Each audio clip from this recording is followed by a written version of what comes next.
Anyway, let's move on to Eddie Howe at Newcastle.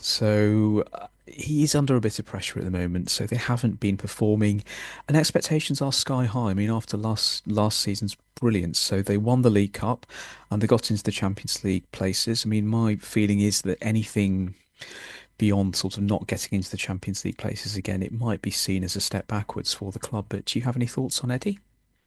I think he's a good manager. I think he's a potential future England manager, and it wouldn't surprise me if Tuchel's short contract is with an eye on getting Howe in later.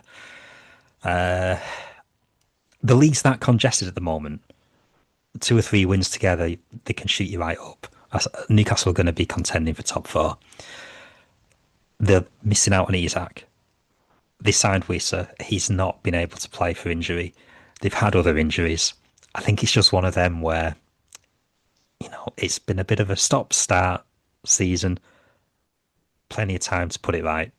So Mhm. I don't see why he should be under too much pressure at the moment. Hmm.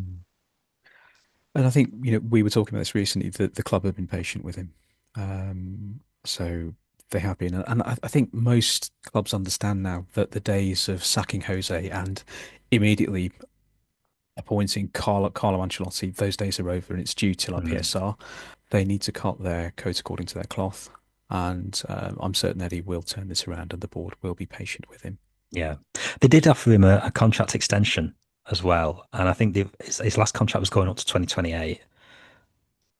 The other one that came after that, we don't know what the end date is on that contract, Mm. but there isn't meant to be a release clause in there either.